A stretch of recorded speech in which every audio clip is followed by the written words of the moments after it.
Welcome back to the channel. Welcome back to another quick pick prediction video, and welcome back to another Bellator prediction video.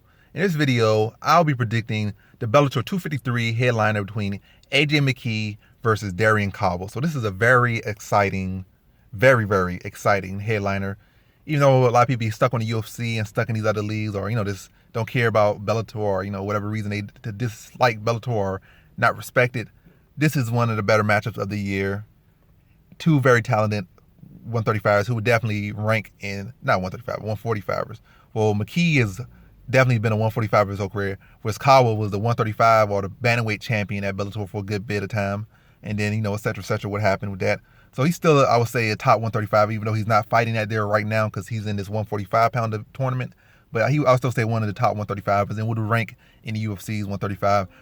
And they both would rank in, I think, in the UFC's 145 division as well, especially A.J McKee right now. But that maybe gave away the prediction away as far as this prediction. But yeah, let's get into this one. So they're both tall, they're both lanky. I don't get all into height, like, oh, this guy's so tall or this guy's so tall. They're both tall, they're both lanky, both dangerous, both multifaceted, both present multiple tools and threats, both high-level wrestlers.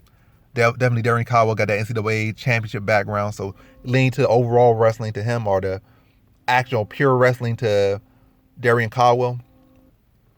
Yeah, I had to pause it for a bit. That bell was messing up my video, but either way, MMA wrestling could be a whole different thing, but pure wrestling, definitely lean to Darion Caldwell. Yeah, so how I'm gonna lean this. So pure wrestling or wrestling, Caldwell. Striking, A.J McKee. BJJ, A.J McKee. So you got striking and BJJ to A.J McKee, and wrestling to Darion Caldwell. You can also lean experience to Darion Caldwell, because wrestling at the level he did wrestle, that's experience. It's not MMA, that's a very high level experience. And then also the fact that he's been a world champion and A.J McKee has not, so that's more experience. So an actual fighting, more experience than competing at that high level for that long, being back in NCAA. I know that probably was almost 10 years ago now. So, or maybe it has been 10 years ago, maybe even more. But that's a long time to be, competing at the level he's been competing. So that's definitely more experience. Maybe more experience than A.J McKee had in his life. I think A.J McKee only was like 23, 24, definitely just 20 something. I don't know. A.J McKee probably been competing at a high level, basically A.J McKee's whole life. And A.J McKee been, doing a high level in MMA, but either way, this to say that Caldwell's been doing this for a high level for a very long time, whether it be MMA or wrestling, for a very long time. But enough of that. So, like I said, striking, A.J McKee, wrestling, Caldwell, grappling, or BJJ, A.J McKee. Like I said, they're both lanky, they're both fast, they're both explosive.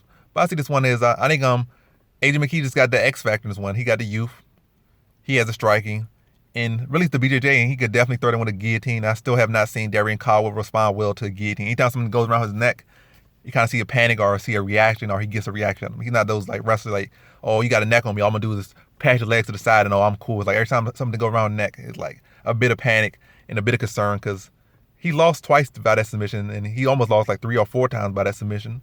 So it's like every single time, like a guillotine or anything around his neck, it's an issue for him. And not only will McKee having panic wrestling at time with his striking, but when you're panic wrestling and you're leading into guillotines versus such a high-level grappler like McKee, I'm not saying McKee's like no BJJ world champion, but he's one of those guys that's, he's not at that belt level just yet.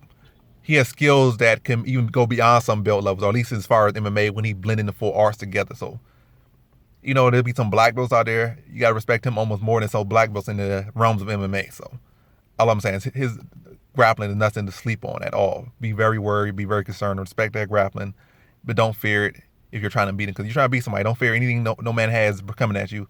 You got to respect it, address it, and then deal with it. But fearing anything, it just makes it more likely that you're going to get hit with that than you worried about. You worry about somebody overhand, you're so scared of it, you're going to get hit by it. You're worried about somebody's wrestling, you're scared of it, you're going to get put down on your back. You're worried about some jiu-jitsu, they're going to tap you out. Like, don't be scared. Respect it, understand it, learn how to defend it, and address it. But being scared of stuff and not, addressing it or just freezing up, you're going to get caught by whatever you fear. So overcome your fears. That's a life lesson inside of prediction. But as far as this goes, I really just think it's going to come down to, I think Caldwell will have some success with his wrestling at first, but I think McKee will be able to address it. Then once he starts to stuff some of the takedowns and get back to his feet and scramble, and maybe even get some take you know, like I said, he's gonna be in there wrestling back with him. So it's gonna be something like he probably has some success with his takedowns. Probably gonna take Caldwell's back at times. You know, it's gonna be a lot of scrambling, a lot of work, a lot of wrestling, like good work wrestling out there, good scrambles out there. But I think Caldwell's gonna be getting the better of that for the most part. But I think once McKee starts to stuff that and get back to his feet, then he's gonna start landing his kicks to the leg, to the body, come up top, start landing his punches, and really like start to have Caldwell force the strike. And then Caldwell's gonna start to overextend on those takedowns, and then McKee's gonna start to threaten with that guillotine. He's gonna use that to take that guillotine attempt to take his back and start landing some ground and pound, land some control of his own. Like probably around that second round. First round, like a lot of scrambling, maybe a Caldwell round, but very close. Second round, McKee's gonna start to implement working, like I said, use that guillotine to take his back, start using his own control, start landing punches from the back, taking control. Caldwell's probably gonna be able to scramble, get back to his feet, and start working for his taking. Like I said, a lot of wrestling, a lot of grappling is one aspect. But around that third round, then I guess when McKee's gonna start to outwork and start to take this fight into his own realm, start to walk Caldwell down, start to land strikes, pick him apart, threaten him more with chokes. I think Caldwell will be able to defend a couple of them early on, and just end up giving him a position to defend the guillotine. And then for that position, McKee's really gonna start putting work, start to really drop ground and pound and wear him out. Then by that fourth round, I think you got a wounded fighter or almost beaten fighter in Caldwell in that fourth round. In the fourth round, McKee's really gonna pick it up and then get him to kind of just lean over a bit or go for a takedown and then snap on that guillotine and tap him out in that fourth round. So in this fight, I have A.J McKee via fourth round submission.